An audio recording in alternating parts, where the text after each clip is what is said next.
30 दिसंबर 2015 की रात पंजाब के लिए किसी आम सर्द रात जैसी ही थी। ठंडी हवा बदन चीर रही थी और लोग गर्म कपड़ों में खुद को लपेटे हुए अपने अपने घरों में आराम फरमा रहे थे। लेकिन इस ठिठुरती रात के सन्नाटे में एक गहरी साजिश पनप रही थी। अपने खौफनाक मंसूबों के साथ हथियारों से लैस जैश-ए-मोहम्मद के 4 आतंकवादी पाकिस्तान से बॉर्डर को पार कर पंजाब के पठानकोट में दाखिल हो जाते हैं। ये आतंकी इतने चालाक थे कि इन्होंने भारतीय सेना की वर्दी पहन रखी थी, जिसे देखकर कोई भी एक बार के लिए धोखा खा सकता था। आतंकियों का मकसद इंडो पाक बॉर्डर से करीब 30 किलोमीटर दूर लोकेटेड पठानकोट एयरबेस को निशाना बनाने का था।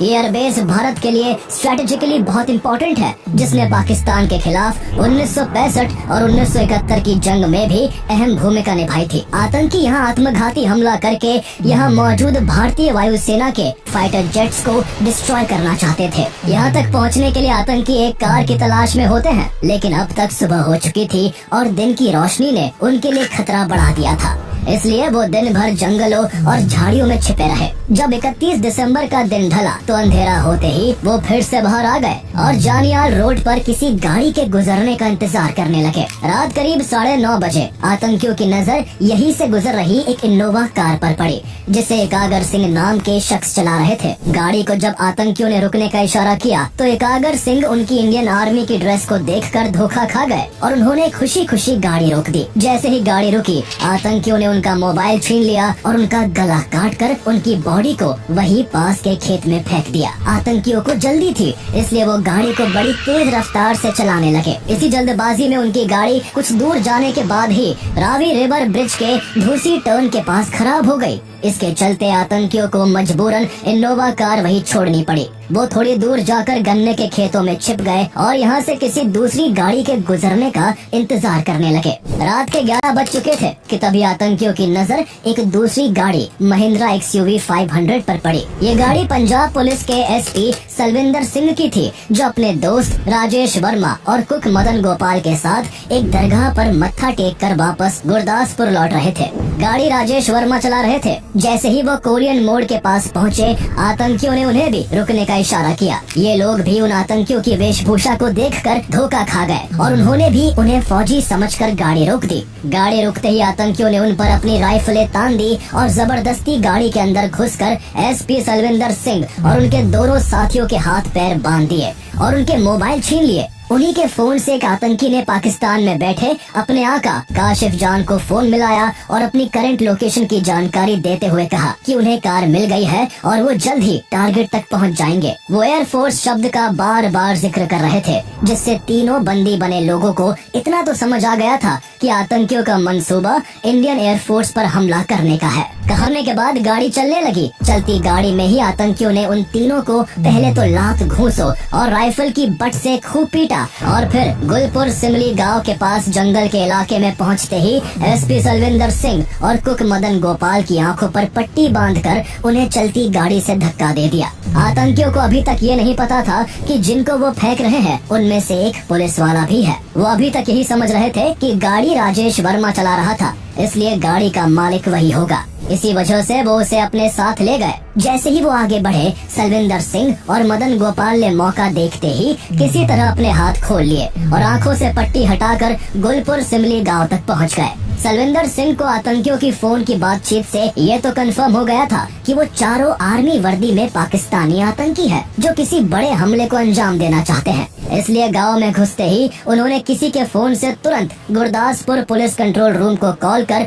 पूरी घटना की जानकारी दे दी, लेकिन किसी ने उनकी बातों पर यकीन ही नहीं किया। सलविंदर सिंह की इमेज उनके साथी पुलिस कर्मियों के बीच काफी खराब थी, इसलिए उन्होंने समझा कि सलविंदर पार्टी करके लौट रहा होगा और फिजूल की बातें बना रहा है। जब उन्हें किसी ने सीरियसली नहीं लिया तो सलविंदर सिंह ने 3:21 पर गुरदासपुर के SSP को कॉल किया और उन्हें सारा माजरा बताया। उधर आतंकी लगातार राजेश वर्मा को पीट रहे थे और उसके फोन से पाकिस्तान में बैठे अपने हैंडलर से कांटेक्ट में बने हुए थे। उन्होंने राजेश को पीट पीट के बुरी तरह घायल कर दिया। जब उससे पूछा गया कि ये किसकी गाड़ी है, तब राजेश ने बताया कि ये पंजाब के SP सलविंदर सिंह की कार है, जिसे उन्होंने पीछे ही फेंक दिया। ये खबर जब फोन पर आतंकियों के हैंडलर्स ने सुनी तो वो गुस्से से आग बबूला हो गए। पुलिस वाला होने की वजह से सलविंदर उन्हें बड़ी थ्रेट लगा, जो अथॉरिटीज को बताकर उनके पूरे प्लान को चौपट कर सकता था। इसलिए हैंडलर्स ने उन्हें तुरंत वापस जाकर सलविंदर सिंह और मदन गोपाल को दोबारा पकड़ने का आदेश दिया। लेकिन जब तक वो वापस उस जगह पहुँचे तब तक सलविंदर सिंह और मदन गोपाल अपनी जान बचाकर वहाँ से भाग चुके थे। दोनों को ना पकड़ पाने की बौखलाहट में आतंकियों ने सारा गुस्सा राजेश वर्मा पर उतार दिया। उन्होंने सुबह करीब 4 बजे बेरहमी से उसका चाकू से गला रेत दिया। आतंकियों को यकीन था कि कुछ ही देर में राजेश की मौत हो जाएगी, इसलिए उन्होंने उसको गाड़ी से बाहर निकालकर पास के खेत में ही फेंक दिया। इसके बाद आतंकी तो गाड़ी लेकर अपनी मंजिल की तरफ बढ़ गए, लेकिन बुरी तरह घायल राजेश वर्मा किसी तरह अपनी जान बचाने के लिए पास के ही गांव अकालगढ़ पहुंच गए, जहां से उन्हें हॉस्पिटल ले जाया गया, जहां उन्होंने पुलिस को सब कुछ बता दिया। इस बीच जिस पहले शख्स एकागर सिंह को आतंकियों ने मार डाला था, उनके देर रात तक घर न लौटने पर उनके परिवार ने पास के पुलिस स्टेशन में उनकी गुमशुदगी की रिपोर्ट दर्ज करवा दी थी। उधर एसपी सलविंदर सिंह भी बार बार बड़े बड़े पुलिस अधिकारियों से कांटेक्ट कर उन्हें आतंकी हमले के खतरे को लेकर आगाह कर रहे थे। कुछ ही घंटों में एक ही एरिया में लगातार एक ही तरह की घटनाओं की खबर से पुलिस हरकत में आ गई। इसके बाद पठानकोट से लेकर दिल्ली तक, जम्मू से लेकर उधमपुर तक और चंडीगढ़ से लेकर पंचकुला तक फोन की घंटियां लगातार बजने लगी। जल्द ही ये खबर होम मिनिस्ट्री, डिफेंस मिनिस्ट्री और प्राइम मिनिस्टर्स ऑफिस तक भी पहुंच गई। मानेसर, जहां नेशनल सिक्योरिटी गार्ड एनएसजी के एलीट कमांडोज बेस्ड है, वहां भी कॉल्स की भरमार होने लगी। जब 1 जनवरी 2016 को पूरी दुनिया नए साल की खुशियां मना रही थी, तब आतंकी हमले की संभावनाओं से इंडियन अथॉरिटीज के बीच हड़कंप मचा हुआ था और सभी ऑफिस में केओस की स्थिति बन चुकी थी। तुरंत देश की सभी सिक्योरिटी फोर्सेस और इंटेलिजेंस एजेंसीज को हाई अलर्ट पर रखा गया। सेना और पुलिस की टुकड़ियों ने मिलकर जल्द ही क्विक रिएक्शन टीम्स तैयार की, जिनके जांच करने पर उन्हें एकागर सिंह की गाड़ी और उनकी डेड बॉडी मिल गई। अगले कुछ घंटों के सर्च ऑपरेशन में एसपी सलविंदर सिंह की महिंद्रा एक्सयूवी गाड़ी भी मिल गई, जो लावारिस हालत में पठानकोट एयरबेस से मात्र 500 मीटर की दूरी पर खड़ी थी। सलविंदर द्वारा दी गई डिटेल्स और उनकी गाड़ी के पठानकोट एयरबेस के पास मिलने से अब साफ था कि आतंकियों का मकसद इस एयरबेस को निशाना बनाने का ही है। साथ ही इस दौरान इंटेलिजेंस एजेंसीज लगातार एसपी सलविंदर और राजेश के फोन्स को इंटरसेप्ट कर रही थी, जो आतंकियों के पास थे। एक कॉल में इंटेलिजेंस एजेंसीज ने आतंकियों को उनके हैंडलर से बात करते हुए सुना, जिसमें हैंडलर्स उनसे कह रहे थे कि जल्दी टारगेट तक पहुंचकर प्लेन्स और हेलीकॉप्टर्स को उड़ा दो। यानी अथॉरिटीज को अब ये भी पता था कि देश में आतंकी घुस आए हैं और ये भी साफ था कि हमला कहाँ होगा। लेकिन ताज्जुब की बात ये है कि इतना सब मालूम होने के बाद भी आतंकी न केवल पठानकोट एयरबेस में घुसने में कामयाब हुए, बल्कि वहाँ कई दिनों तक उन्होंने ऐसा आतंक मचाया जिसने देश और दुनिया का ध्यान अपनी ओर खींच लिया। मीडिया की सुर्खियों में केवल एक ही हेडलाइन थी, Pathankot airbase attack. This is big breaking news that is coming in on the Pathankot probe. Pathankot air force station पर जो आतंकी हमला हुआ है, उसके बाद वो ऑपरेशन अभी तक जारी है। 62 घंटे होने वाले हैं इस ऑपरेशन को। At least 4 terrorists have been killed by security forces and 3 security personnel have lost their lives. Lieutenant Colonel Niranjan of the National Security Guard of the NSG died today while defusing explosives during the mopping up operation. Pathankot वायुसेना station पर आतंकवादी हमले में पाकिस्तान की तरफ उंगली उठ रही है।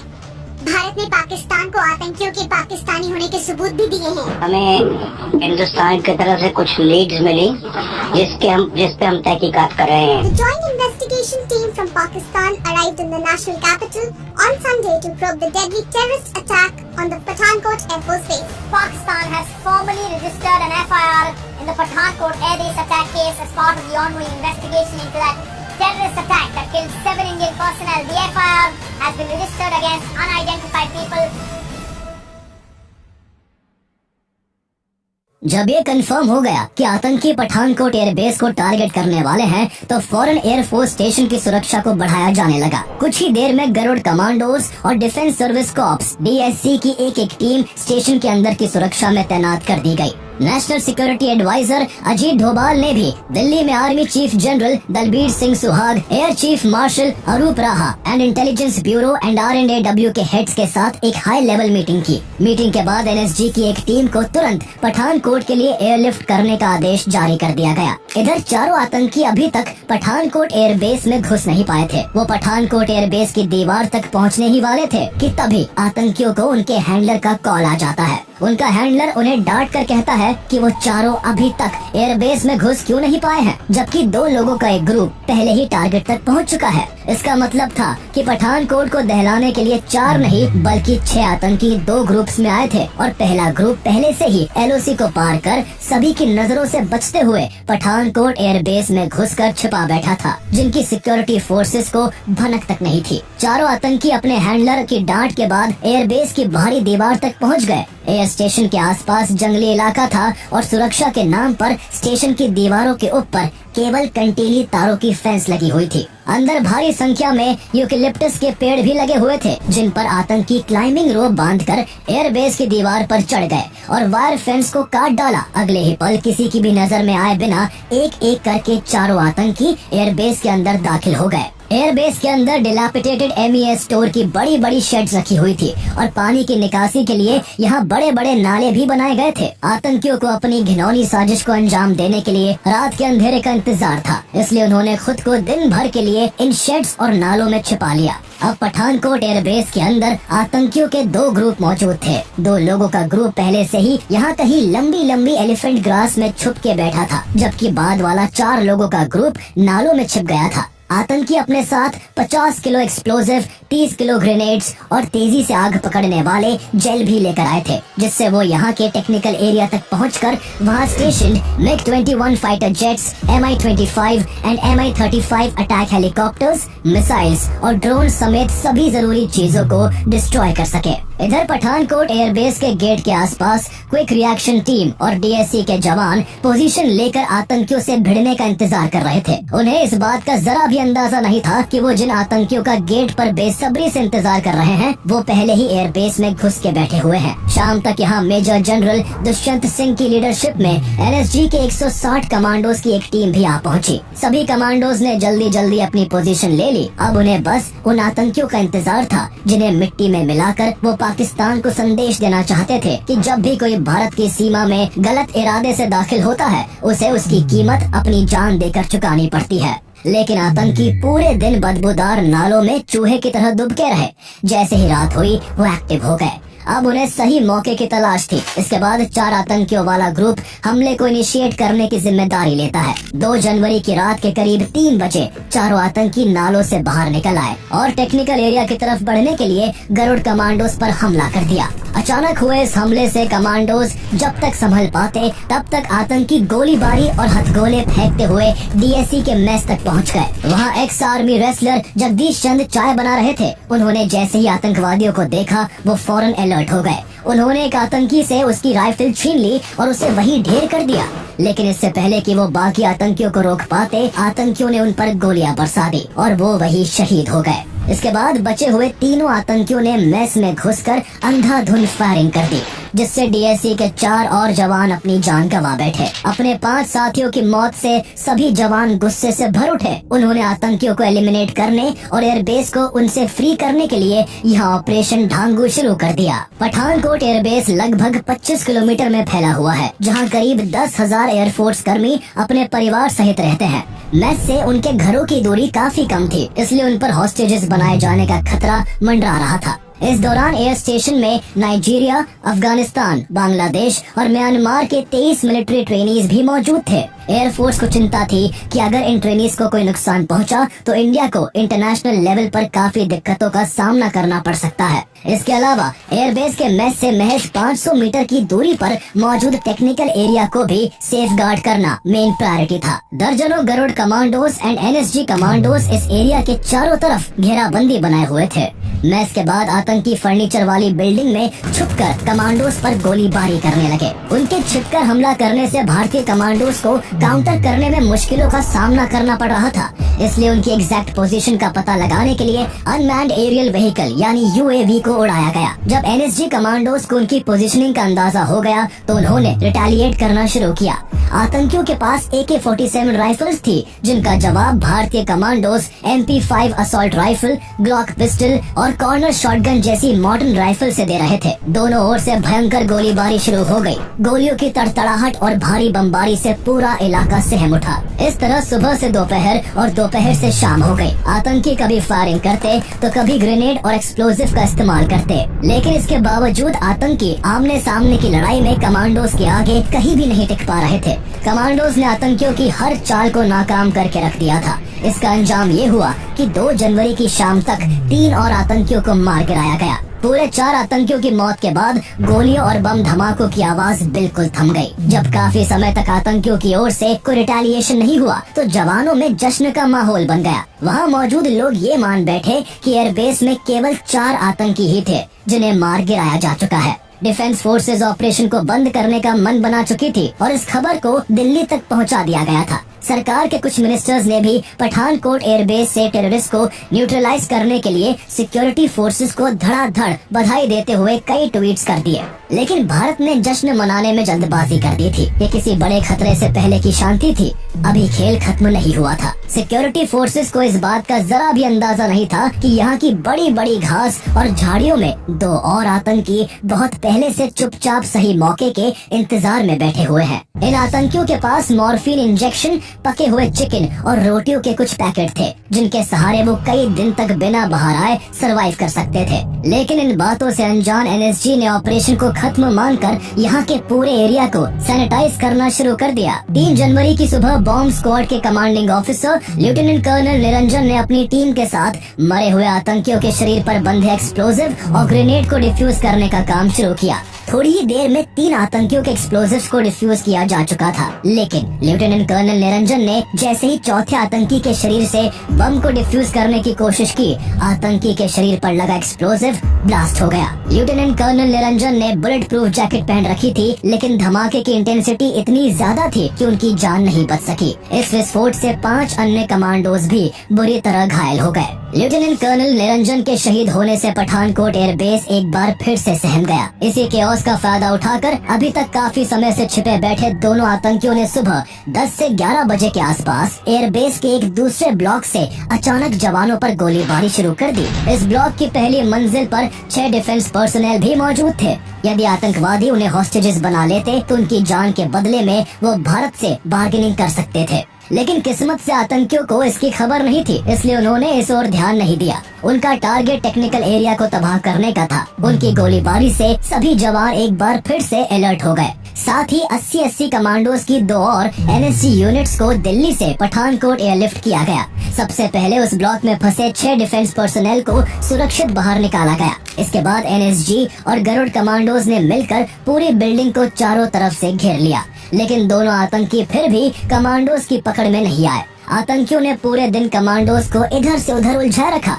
शाम हो चुकी थी और अंधेरा घिरने लगा था। ऐसे में जल्द से जल्द कार्रवाई करना जरूरी हो गया था। आखिरकार NSG कमांडोज ने आतंकियों को रूम के अंदर ही कुचलने के लिए बस्टर टूल्स का इस्तेमाल किया और आतंकी जिस कमरे में छुपे हुए थे उसके दरवाजे उड़ा दिए। इसके बाद कमांडोज ने रूम के भीतर कैनन फायर किया, जिसकी चपेट में आकर दोनों आतंकी जल्द ही मारे गए। इन दोनों आतंकियों के खत्म होते ही पठानकोट एयरबेस पूरी तरह से सुरक्षित था, लेकिन कंट्रोल रूम इस सफलता की सूचना दिल्ली भेजने में इस बार जल्दबाजी नहीं करना चाहता था।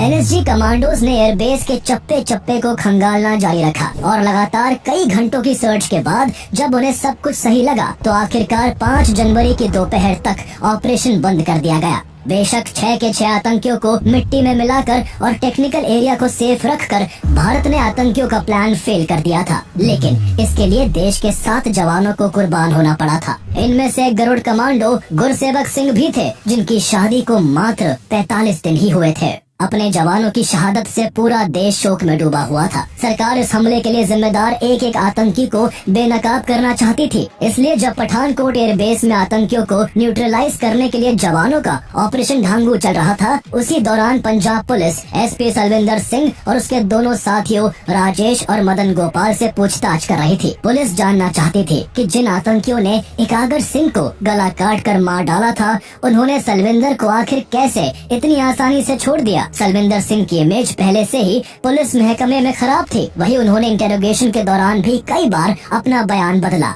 जिस कारण पुलिस को उन पर शक था। हालांकि बाद में उन्हें इस हमले से क्लीन चिट दे दी गई। इसके बाद इस हमले की जांच का जिम्मा नेशनल इन्वेस्टिगेशन एजेंसी यानी NIA ने संभाला। NIA ने पूरे पठानकोट एयरबेस की काफी बारीकी से जांच की, जिसमें NIA की टीम को एयरबेस के वेस्टर्न साइड से फेंस कटर, रोप, वूलन कैप और ग्लव्स मिले, जिसके सहारे आतंकियों ने एयरबेस में घुसपैठ की थी। NIA को नाले में कुछ जूतों के निशान भी मिले, जो मारे गए आतंकियों के जूतों से मेल खाते थे। साथ ही एजेंसीज ने आतंकियों की कॉल्स को इंटरसेप्ट करके पता लगाया कि सभी आतंकी पाकिस्तान से आए थे और इस पूरे हमले की योजना जैश-ए-मोहम्मद के सरगना मौलाना मसूद अजहर और उसके भाई मुफ्ती अब्दुल रऊफ असगर ने बनाई थी। हमले के दौरान उन्हें पाकिस्तान से काशिफ जान गाइड कर रहा था और उनकी 6 महीनों तक बहावलपुर में अशफाक अहमद और हाजी अब्दुल शकूर ने ट्रेनिंग करवाई थी। जैश-ए-मोहम्मद ने उन 6 आतंकियों की मिलिट्री जैसी सख्त ट्रेनिंग के बाद पठानकोट एयरबेस को दहलाने के लिए एक आत्मघाती मिशन पर भेज दिया था। लेकिन जैश-ए-मोहम्मद का मकसद इस तरह केवल भारत के एयरबेस को नुकसान पहुंचाने का नहीं था, बल्कि जैश इस बार एक तीर से 2 निशाने लगाना चाहता था। दरअसल उस समय भारत और पाकिस्तान अपने संबंधों को संभालने में लगे हुए थे।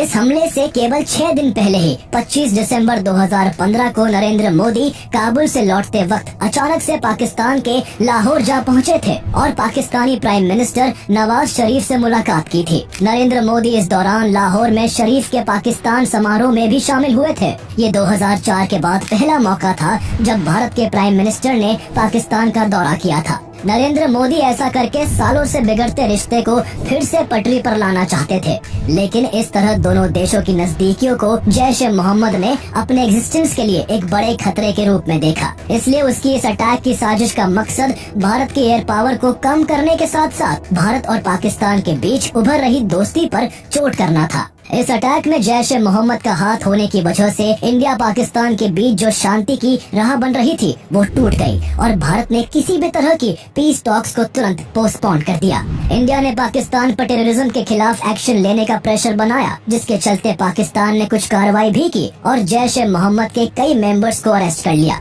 मसूद अजहर को प्रोटेक्टिव कस्टडी में रखा गया। हालांकि उसे कहाँ रखा गया है इसकी जानकारी किसी को नहीं दी गई। आगे चलकर इनसफिशिएंट एविडेंस का हवाला देकर पाकिस्तान ने मसूद अजहर को रिलीज कर दिया, जिससे भारत की नाराजगी और बढ़ गई। भारत ने जब पाकिस्तान पर और प्रेशर डाला तो पाकिस्तान ने हमले की जांच के लिए मार्च 2016 में अपनी एक 5 सदस्यीय जॉइंट इन्वेस्टिगेशन टीम को भारत की परमिशन से पठानकोट भेजा। 3 दिन तक पाकिस्तान की इन्वेस्टिगेशन टीम ने यहाँ से कई एविडेंस कलेक्ट किए और इस दौरान कुछ विटनेसेस के स्टेटमेंट्स भी रिकॉर्ड किए। इसके बाद अपनी जांच पूरी करके ये टीम वापस पाकिस्तान लौट गई। पाकिस्तान पहुँचते ही इस टीम में शामिल लोगों ने अपना असली रंग दिखाना शुरू किया और ये दावा किया कि अटैक इंडिया द्वारा किया गया फॉल्स फ्लैग ऑपरेशन था, जिसका मोटिव केवल पाकिस्तान को बदनाम करने का था। जब पाकिस्तान की जॉइंट इन्वेस्टिगेशन टीम ने पठानकोट अटैक की इन्वेस्टिगेशन के लिए इंडिया आने का प्रपोजल दिया था तो दोनों देशों के बीच ये म्यूचुअली डिसाइड हुआ था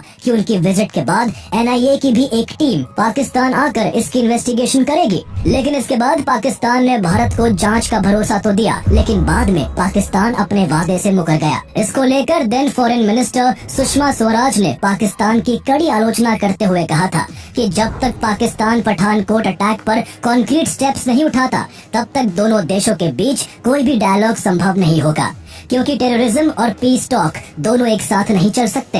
हालांकि पाकिस्तान ने फिर भी कोऑपरेट नहीं किया। भले ही पाकिस्तान के कोऑपरेट ना करने से इंडियन गवर्नमेंट का रुख उसकी तरफ फिर से सख्त हो गया था, लेकिन इस पूरी सिचुएशन में इंडियन सिक्योरिटी सिस्टम की लापरवाही को लेकर भी सवाल उठ रहे थे। हमले के पहले तक पठानकोट एयरबेस की सुरक्षा काफी कमजोर थी। एयरबेस की दीवार के चारों ओर गश्त के लिए कोई सड़क नहीं थी और उसकी दीवार कई जगह से सिविलियंस के मकानों से सटी हुई थी। हैरानी की बात ये थी कि इसके बावजूद एयरफोर्स ने इस एयरबेस के आसपास एनक्रोचमेंट रोकने का कोई प्रयास नहीं किया था, जिस कारण आतंकियों द्वारा यहाँ किसी भी वक्त एक बड़ा हमला पॉसिबल था। भारत की इंटेलिजेंस एजेंसीज महीनों से भारत पर कोई बड़े आतंकी हमले की आशंका जता रही थी और हमले से कुछ महीने पहले तक भारत में पाकिस्तानी इंटेलिजेंस एजेंसी ISI के कई एजेंट्स अरेस्ट किए जा चुके थे। पठानकोट हमले से केवल 1 महीने पहले बीएसएफ के हेड कांस्टेबल अब्दुल रशीद को आईएसआई के लिए जासूसी करने के जुर्म में दिल्ली पुलिस ने जम्मू एंड कश्मीर से अरेस्ट किया था।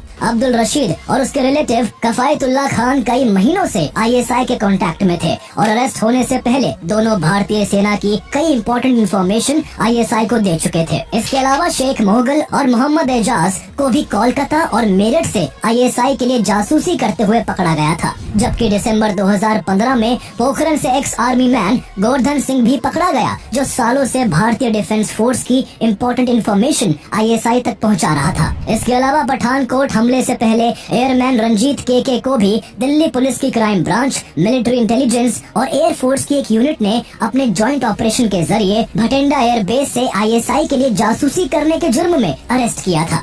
रंजीत के जो 2010 से ही भटिंडा एयर बेस में तैनात था, उसे दामिनी मैकडॉट नाम की एक महिला आईएसआई एजेंट ने फेसबुक पर हनी ट्रैप में फंसाया और उसका इस्तेमाल भटिंडा, पठानकोट, अमृतसर, आगरा, अंबाला और श्रीनगर के एयरबेस की सेंसिटिव इंफॉर्मेशन हासिल करने के लिए कहा।